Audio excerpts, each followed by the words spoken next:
producto. ¿Sí? El trabajo mecánico clásicamente es fuerza por desplazamiento. Así se lo encuentran como definición. ¿Listo? Y está compuesto entonces por esas iniciales que menciona ahí en la diapositiva que tiene escritas. Cuando yo empujo esto, estoy haciendo un trabajo. Cuando empujo una mesa, ¿sí? ¿Qué producto quiero yo? Que esto se desplace, ¿cierto? Entonces esto es hacer un trabajo, ¿ya? Cuando yo estoy hablando de trabajo respiratorio, ¿qué estoy haciendo? Una fuerza, ¿sí? En presión, traducida en presión, para que se dé un desplazamiento de aire en el sistema. ¿De acuerdo? Entonces, mis músculos ejercen esa presión, ese trabajo, y lo que se desplaza es el aire dentro de los pulmones. ¿De acuerdo? Ese trabajo respiratorio se puede medir en gramos por centímetro, en kilogramos por metro, en kilogramos por metro mililitro, o en joules litro. El trabajo respiratorio lo van a ver descrito en la literatura como joules litro. ¿De acuerdo? De hecho, el trabajo respiratorio está estimado que es normalmente de 5 joules. Ahí no dice. ¿Es de 5 qué? Joules. Mira ahí.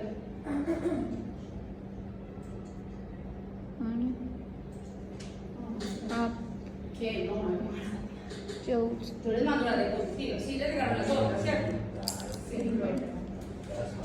¿Qué hace ese trabajo respiratorio? Permite cuantificar la energía utilizada durante la contracción de los músculos, ¿sí? Porque tenemos un objetivo con venir a aprender algo del trabajo respiratorio, ¿cierto?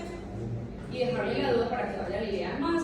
En las diapositivas ven que tengo ahí unas bibliografías relacionadas para que ustedes vayan y lean, ¿sí?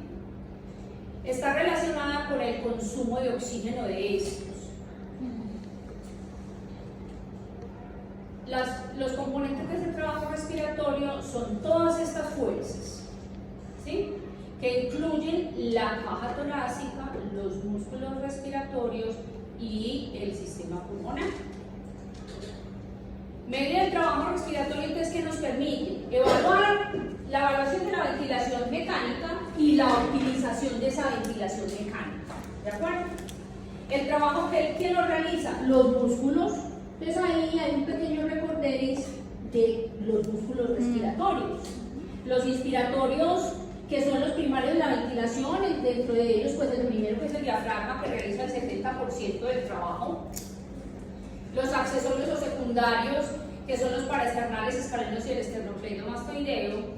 Y expiratorios de la expiración forzada, porque la expiración es pasiva, los intercostales internos y los abdominales. Vamos a hablar un poquito de las fibras. Todos los músculos, el músculo es como la carne que uno compra, ¿sí? Esos son los músculos para nosotros. Si ustedes cogen una libra de carne, ustedes ven que tienen unas fibras blancas y otras rojas. Esas dos fibras tienen una función diferente, tienen una composición muy diferente, ¿de acuerdo? Eso mismo tenemos nosotros los seres humanos, ¿sí? Y los músculos funcionan en favor de la longitud, ¿sí? Que pueden ejercer, o de la contracción que pueden ejercer, dependiendo de la zona donde se insertan en los dos puntos. ¿Ya? ¿A qué voy con eso? ¿Me repites, papá? ¿Lo qué? Lo último. Los músculos funcionan los músculos funcionan en pro de el lugar donde se insertan en los dos puntos que tienen los músculos, ¿sí? ¿Cómo? Si ven esa diapositiva que refleja, que muestra el diafragma, tiene una inserción delante que se inserta en el proceso de la fófisis sifoides, ¿sí? Y atrás también tiene otra inserción. Miren que forma una cúpula. Lo que hace, esa inserción lo que hace es favorecer que si está pegado de acá y está pegado de acá, él puede hacer esto, ¿sí? por la inervación que tiene este diafragma, si ocurriera alguna anormalidad, que muchas veces ocurre, pues puede verse paralizado uno de los lados de ese diafragma o todo el diafragma. ¿De acuerdo? ¿Por qué les traigo esta colación? Porque es una de las anormalidades que más afecta la función de los pacientes para el destete de la ventilación mecánica, ¿sí? O para la rehabilitación. ¿De acuerdo?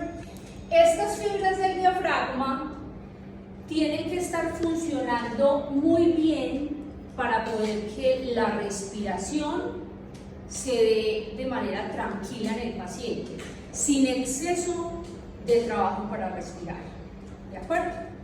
En la medida en que esas fibras se van cansando, se van agotando, por lo que vimos la semana pasada, que se aumenta la resistencia, que se disminuye la distensibilidad, que los pulmones se ponen duros, pues a este y al resto de músculos respiratorios les toca hacer más trabajo.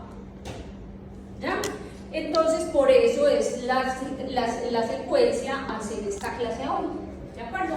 Porque ya vemos qué es lo que pasa dentro de los pulmones y que puede ocasionar anormalidades, pero entonces cómo respira un paciente o qué anormalidades hay en el trabajo respiratorio si mis pulmones están tan enfermos, ¿sí? Y esta es una de las anormalidades.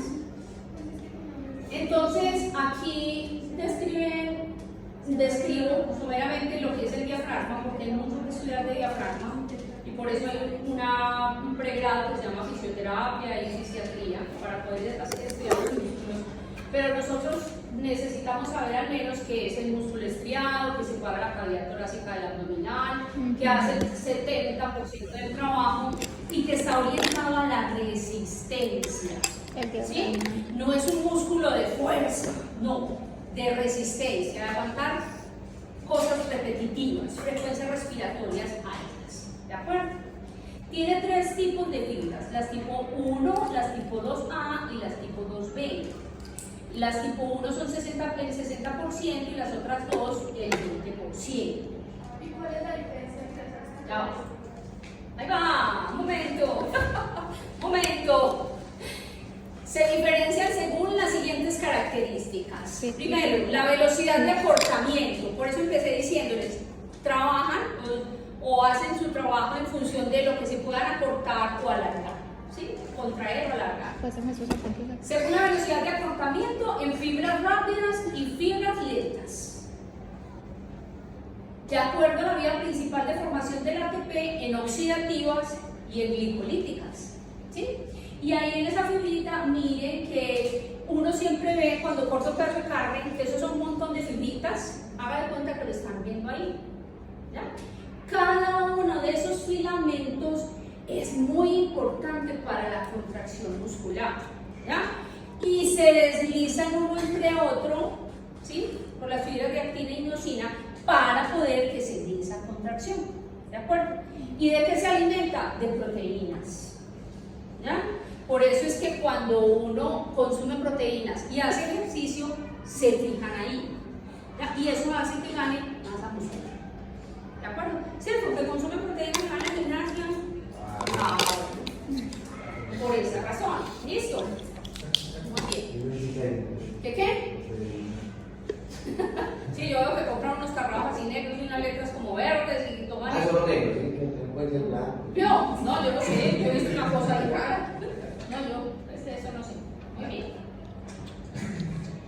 Cuanto más energía esté disponible para la contracción, mayor será la velocidad de acortamiento. O sea, entre más débil esté un paciente, menor posibilidad va a tener de que se contraiga esa fibra. ¿Sí? Entre más fatigado esté un paciente, pues menor posibilidad va a tener de que se contraiga bien. ¿Ya? Y son dos situaciones diferentes, por las que no va a poder hacer un trabajo o un rendimiento en trabajo adecuado. ¿Ya? Porque debilidad y fatiga son muy diferentes. Según el tipo de maquinaria para sintetizar ATP, entonces esas fibras oxidativas tienen una alta concentración de mitocondrias. ¿Qué es lo que hacen las mitocondrias? Muy bien. Hay alta capacidad de fosfodilización oxidativa, tienen muchos capilares, por eso es el músculo rojo, o sea, la carnita rojita que vemos. Alto contenido de hemoglobina y menor diámetro. Pero las glicolíticas tienen poquitas mitocondrias, una alta concentración de enzimas, poca mioglobina y es el musculito blanco, es la parte blanca. Por lo general vemos que esa parte blanca es la que se inserta en los músculos, en los huesos, perdón, ¿sí? Uno ve que eso está pegado ahí, en cada huesito, y de ahí se desplaza el músculo hacia el otro. Si ustedes recuerdan cómo están insertados los músculos intercostales o el esternocleidomastoideo, empieza aquí en el mastoides con lo blanco, ¿sí? Con la parte blanca, sigue la parte rojita y vuelve acá a la clavícula y se inserta con lo blanco, ¿cierto que sí? Listo. Cuando este músculo se contrae, ¿sí? Lo que hace es acortarse, ¿ya? La contracción es el acortamiento. Cuando se acorta, ¿qué es lo que hace? Elevar la clavícula, ¿ya? Entonces se acortan los intercostales, se acorta el pectoral para uno poder hacer contracción y hacer esto que hacen las costillas, ¿de acuerdo? Muy bien. Estas son los tipos de fibras musculares, esto sí lo leerán ustedes cuando ya estén estudiando. Aquí, ¿cómo se van reclutando esas fibras? Los tres tipos de fibras entonces son los tipo 1, los tipo 2A y los tipo 2B. Las tipo 1, que son las de oxidación lenta, que ya lo mencionamos ahorita, son aptas para sostener el trabajo aeróbico, ¿ya? Y toleran o aguantan unas cargas moderadas de la musculatura respiratoria. O sea, que si mi paciente tiene un broncoespasmo y se le redujo la resistencia, se le aumentó la resistencia de la vía aérea, estas fibras lo aguantan hasta que él tenga una dificultad moderada, ¿ya? Pero cuando tenga una dificultad moderada se van a empezar a reclutar otras, diciendo, ayuda. Todas estas fibras trabajan con la ayuda a un amigo. Venga a ver, apóyeme porque estoy cansado. Venga a ver, apóyeme porque estoy cansado. ¿De acuerdo? Hasta que el paciente entra en falla por un aumento severo del trabajo respiratorio y ahí sí ya no aguanto más, porque está demasiado fatigado. Y ahí es donde entramos nosotros a ayudar a que esas fibras descansen con la ventilación mecánica. ¿De acuerdo? Muy bien. Las fibras tipo 2A son fibras de oxidación rápida, resistentes a la fatiga, con una capacidad intermedia, son de resistencia y toleran las cargas musculares altas. ¿De acuerdo? ¿Qué pasó? ¿Qué pasó a alguien? ¿Sí? ¿Pasó alguien por ahí? ¿Cómo así? Muy bien.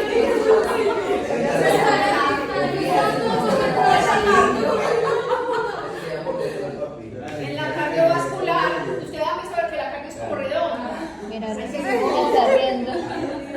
La cardio es como redonda. Y la cardio por la noche, pues eso solo. Y hay veces que se ve que pasa algo y no hay nadie. Ay, eso es miedoso, de verdad. Muy bien. Las fibras tipo 2B orientadas a la fuerza, ¿están para resistir todo el trabajo respiratorio? No, porque no son de resistencia. Solamente la 2A. La 1A y la 2A son de resistencia, pero estas son de fuerza. A ver. Las 1 y las 2A son de resistencia, ¿sí? Pero las 2B son de fuerza. O sea, esas no es que vayan a aguantar mucho. ¿Listo? Son muy prontas a fatigarse. Muy bien. El diafragma se fatiga muy fácilmente y se aumenta la tasa de resistencia, si se aumenta la tasa de resistencia al flujo o la duración de contracción muscular. Cuando digo esto es para que tengamos en cuenta que necesitamos un tiempo suficiente para que esa fibra se relaje y vuelva y reanude la contracción. Si usted constantemente está, esa fibra no tiene suficiente tiempo para descansar, ¿sí? O si constantemente está obstruido, apretado el pecho, o con el abdomen así grandísimo, o con un pulmón colapsado y tiene que hacer mucho más esfuerzo, mucho más presión, pues no aguanta. ¿Ya? Eso es lo que ocasiona que se fatiguen, ¿ya? Porque es demasiado tiempo, ¿de acuerdo? Durante la contracción diafragmática es la razón entre tiempo inspiratorio, esa contracción diafragmática, que es lo que les estoy explicando, se da razón de tomar el tiempo, la inspiración, tomar un tiempo el aire y darle ese tiempo exhalatorio para que descanse. ¿Sí?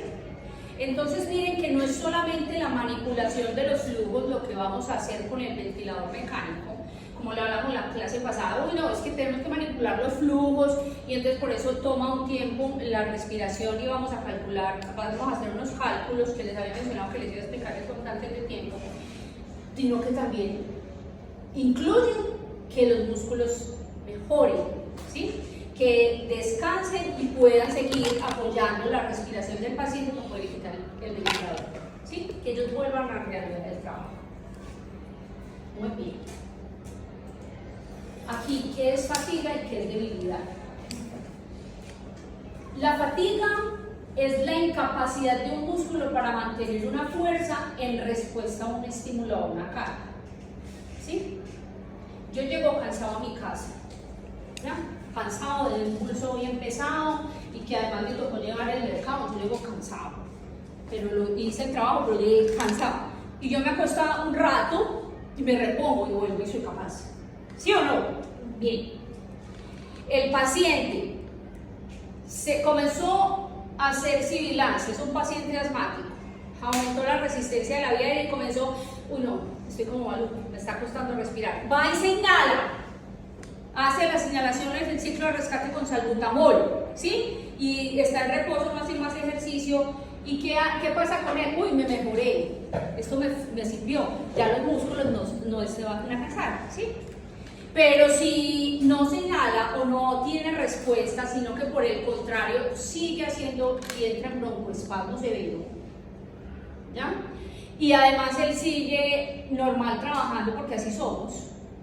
Y entonces, o estudiando y no le paran bolas y sigue, porque eso es lo que hace normalmente la gente y lo guarda y vuelve, no me mejoré. Ya por la noche ese paciente ya está fatigado, ¿sí? Muy fatigado, tan fatigado que hace aumento severo del trabajo respiratorio, que ya vamos a ver cómo se ve reflejado.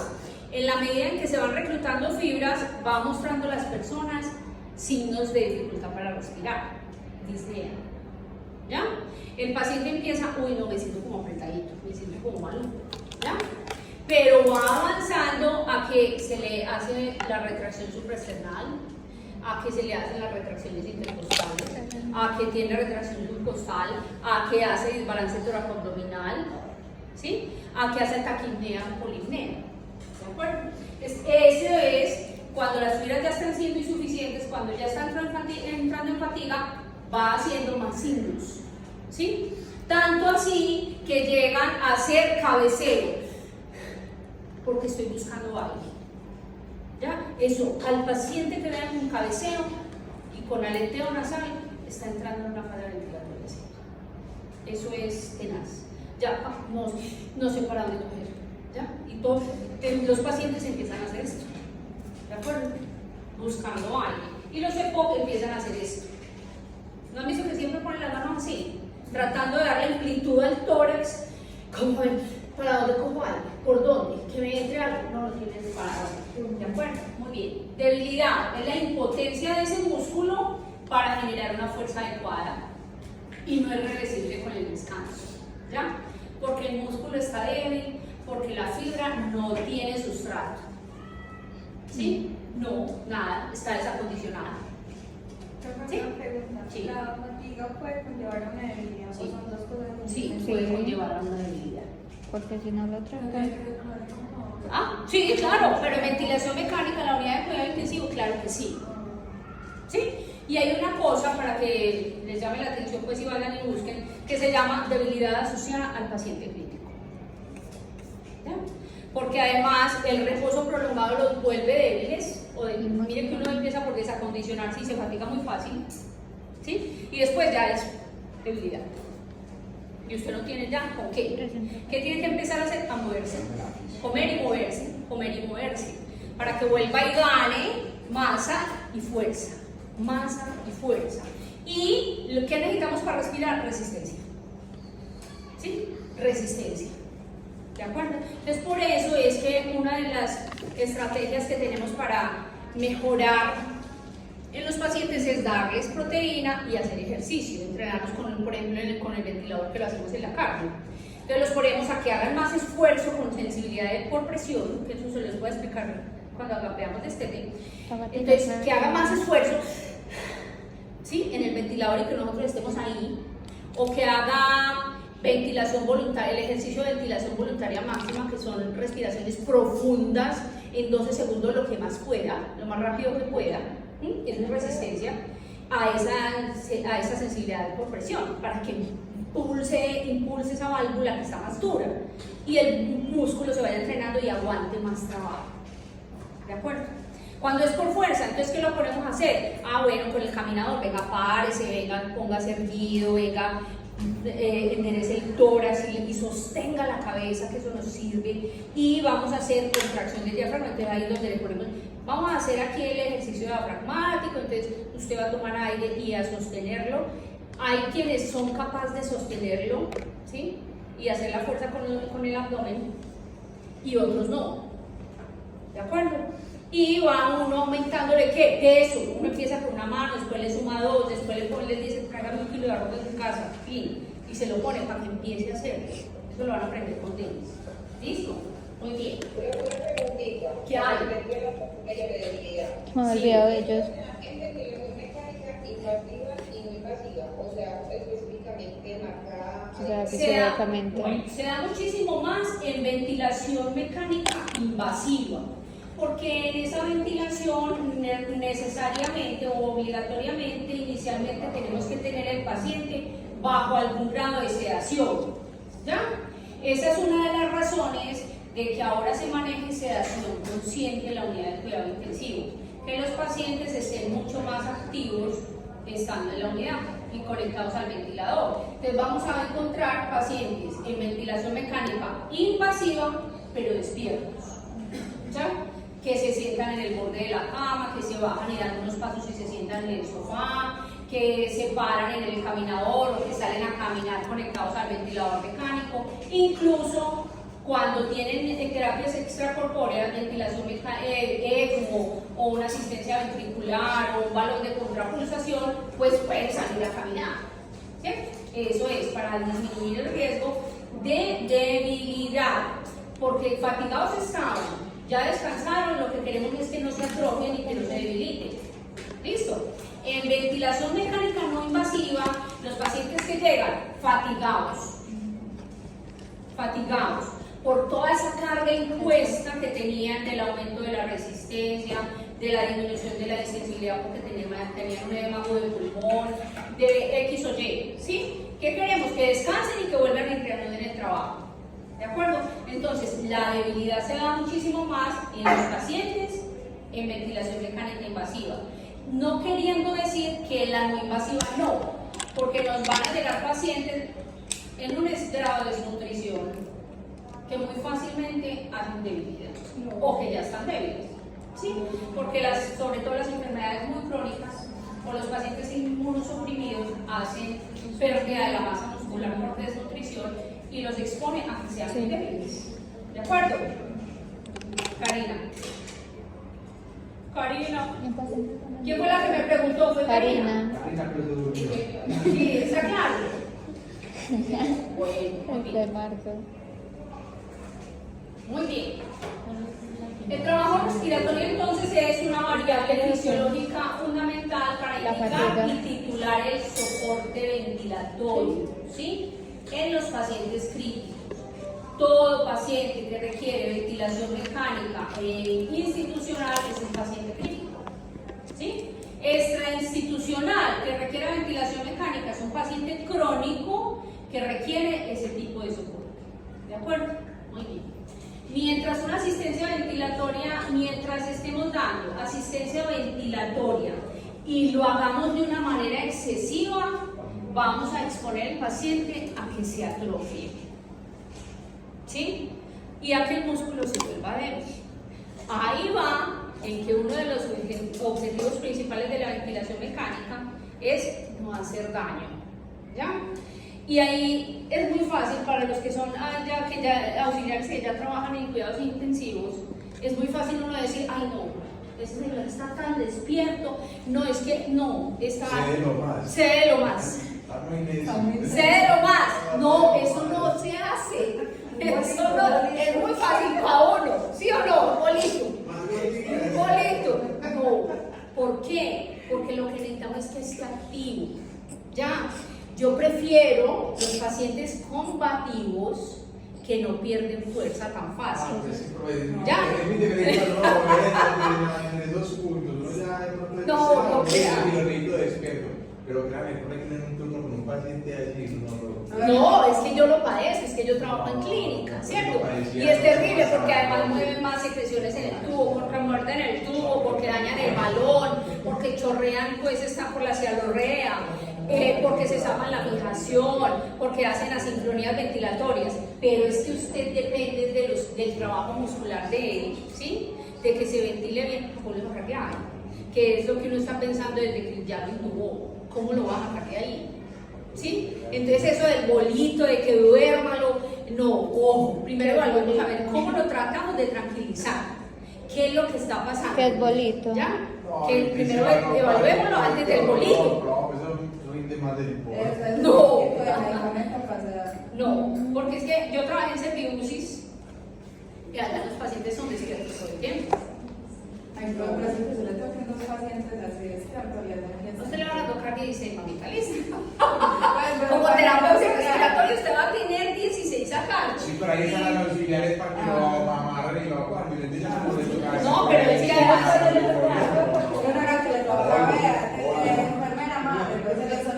Sí, claro, o sea, les dice, venga, ya sabe cómo hacer con este señor, pero usted como terapeuta, ¿qué tiene que hacer? Venga, don Pedro, ¿qué tiene? ¿Le duele? ¿Tiene dolor? Dígame qué siente. No, que el tubo no se lo puedo quitar, explíquenle. Porque es que la gente, uno cree que la gente está despierta cuando ve que abre el ojo, ¿sí? O que está conectadísimo y le entiende a uno. No, los pacientes se despiertan y lo ven a usted, o sea, lo están viendo ahí en muchos colores. Una cosa extraña, porque a veces hacen como reacciones de que, uy, no, que es este ser tan raro que está haciendo. Incluso cuando uno los extúa y le cuentan, dicen que lo ven a uno con unas cosas más raras. Ven de todo, menos a uno como es. ¿Listo? Después lo ven a uno, ay, no, los ángeles que me ayudaron a venir de aquí, ¿cierto? No, ya en esos momentos que están muy despiertos. De resto no, ven el personal de muchas maneras diferentes. Hay que aterrizarlos en todo momento. Oiga, está en la unidad de cuidado intensivo, acuerde pues, porque es que cogen el vicio, pero es que colabore. Pero colabore qué, si usted no sabe ni qué está sintiendo el pobre ser ahí en la cama, o cómo lo tiene la glucosa que está súper elevada o súper caída, o después del paro cómo quedó este cerebro, porque es que la falta de oxígeno es terrible, entonces lo pone a ver cosas raras a la gente, más en la tonelada de sedación, ¿sí? Porque el midazolam, el fentanil, la ketamina y todas las vainas que le ponen, y la metadona y todo, ponen la gente a ver cosas raras, ¿sí? Y ven los seres que ya se murieron, y ven que se comienzan a respirar más rápido y comienzan a combatir con el ventilador. Que así es el señor de ayer, ¿sabes? Esa que te viene toda la noche y llamaba y se una tal Claudia. Sí, claro. Y seguramente estaba viendo a Claudia. Y empezaba a mirar así, pero sostenido. ¿Dónde están las diapositivas? ¿Dónde están estas diapositivas? Ya la mandó al correo. Yo no las vi. Sí, nosotros hasta le seguimos la corrida de Claudia. ¿Qué quiere Y las de la Claudia? clase Y pasada. a la de la doctora, no, No Claudia. las veo. Sí, pero eso es. Sí, yo creo que también alguien porque decía que ya estaba cansado, pero llegaba. No, sí, así es. Sí, Ya, pero ya, ya, no me he puesto a leer, pues en el tema que así es, pero pensé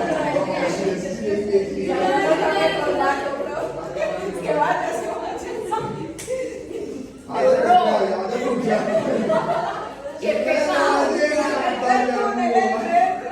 Muy bien, entonces, cuando hablamos de ventilación mecánica, de que estamos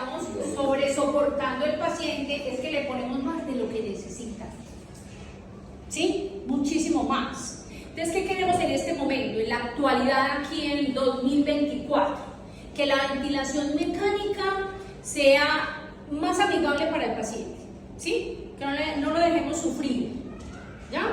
Porque no es fácil tener un tubo metido en la garganta y que por todas las razones que me llevaron a estar así, yo tenga que estar peleando con el ventilador, ¿sí? Entonces tenemos que buscar todas las herramientas de comunicación, de confort del paciente, porque no es fácil. Piensen, pónganse ustedes en contexto, que muchas acá, muchos, no quiero que me miren el gordito, no quiero que me vean no sé qué, ¿sí? Muchas señoras, las abuelitas de nosotros, ¿qué tal que me atienda un caballero auxiliar de enfermería? Entonces sufren por eso, ¿sí? Estar como paciente en esa condición es muy difícil. ¿Y qué es lo primero que uno hace cuando está incómodo? Respirar rápido. ¿Sí? Respirar rápido. Uno no se queda sin respirar, no.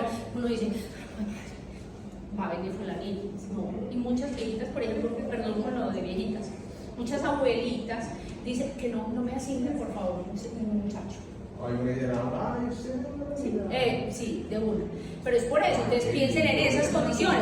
Lo otro, la sedación, el delirium juega muy a contra de nosotros para el descende de la ventilación mecánica. Lo otro, la inflamación que tiene el paciente. En la UCI son pacientes inflamados 100%, ¿ya? Las infecciones, todo el contexto de la UCI.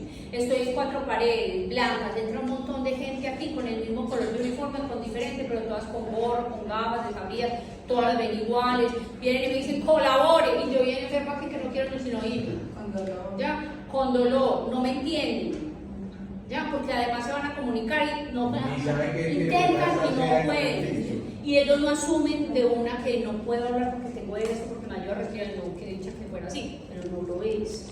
¿Sí? Entonces uno tiene que ser muy paciente, casi que convertirse en un ser de luz, para poder ayudar a que sus pacientes evolucionen de una mejor manera a favor de nosotros y muy a favor de ellos. ¿De acuerdo? Profe, ¿a cuánto tiempo se viene, por ejemplo, atrofia? Mija, ya pierde uno parte de la función muscular después de las 6 primeras horas. Ya los músculos están afectados. 6 a 8 horas, ya los músculos, por eso uno quiere ver, ya. Lo más rápido que se pueda. Por eso hay una estrategia que se llama fast track, extubación rápida, temprana, en las 6 a 12 primeras horas, y 12 ya es muy tarde casi, ¿de acuerdo? Cuando los pacientes ya llevan más de 24 horas o 36 horas, ya eso se está convirtiendo en una ventilación mecánica crónica. Profe, ¿cómo se llama la técnica? Fast track. Y eso casi que siempre lo hacen en anestesia. Es que ustedes vean, ahora que asumimos sus protocolos de dejar el paciente en ventilación mecánica siquiera 24 horas o 48 horas en la cardio después del trasplante de pulmón o de corazón, porque hacen una cosa que se llama síndrome de reperfusión, ¿sí? Y eso se comporta como un edema pulmonar y un SRA, ¿ya? O los pacientes postquirúrgicos de cirugía que salen cerrados pero que necesitaron autotransfusiones o transfusiones muy grandes de muchos componentes. Esos pacientes que son politransfundidos hacen una cosa que se llama TRALI o TAC y se comporta como que fuera un SRA, parecido a un SRA, ¿sí? A un edema pulmonar. Entonces, pacientes hay que dejarlos ventilados un tiempo para que se les solucione, ayudarles desde la parte hemodinámica y de la parte ventilatoria a que eso se solucione, porque hacen trastornos de la oxigenación, ¿sí? Y de la ventilación, y tienen la carga aumentada, entonces esta parte se va a ver fregada, todo lleva todo, ¿sí? Entonces esos pacientes definitivamente, pero los otros, ¿sí? Los que les hacen bypass, ¿sí? Los que se infartan y les hacen bypass, los cambios valvulares, las reconstrucciones de aorta, los de cirugía de tórax, de corrección de malformaciones del tórax, de pectoral excavatum, de lobectomías, de neumonectomías, de todas esas cosas, de las cirugías de abdomen que quieren los médicos y que queremos que los extuben. Y casi siempre salen que extubados, pero para cuidado intensivo, para que los vigilemos, ¿sí? Para que los monitoricemos, pero salen extubados. Al que le va bien y lo extubamos, ¿de acuerdo? A los otros que ya tienen esas premisas, pues los dejamos ventilados, pero compensándolos para que suban los tempranamente, rápido, ¿sí? Rápido, ¿de acuerdo? Definitivamente el paciente se puso mal, está chocado dinámicamente, requiriendo mucho soporte, es un paciente que ya tiene antecedentes muy importantes de un EPOC, de asma, que es inmunosuprimido, que X o Y, que lo tiene muy descompensado y de una vez le dio neumonía, son pacientes que se van a volver muy crónicos, ¿sí? ¿Y qué es lo que queremos en esos pacientes que se van volviendo tan crónicos, que se están quedando pegados del ventilador? Tratarlos de ir sacando del ventilador, de hacerles destete, ¿sí? De ponerlos en modos espontáneos, ¿sí? Bien sea con planes de ventilación mecánica asistida y en espontáneo, para poder que ellos estén también despiertos. En unas unidades de cuidado intensivo hacen alternancia de la sedación, les hacen una sedación consciente en el día y en la noche lo sean más profundito para que estén más acoplados a la ventilación mecánica y se duerman con tranquilidad, y en el día vuelven y los despiertan para ponerlos en modos espontáneos. ¿De acuerdo? Casi todo dentro de las unidades estamos utilizando eso.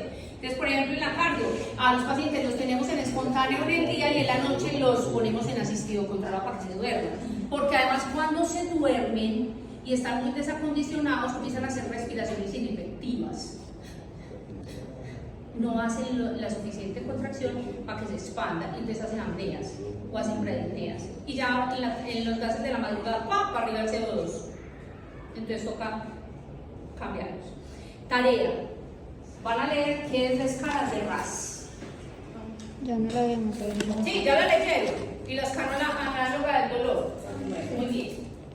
¿Cuánto vamos? Por favor, un receso. 7 minutos. Y van a hacer el resumen de lo que llevan, de lo que han comprendido, para ver si les sale algún huequito y se dan cuenta.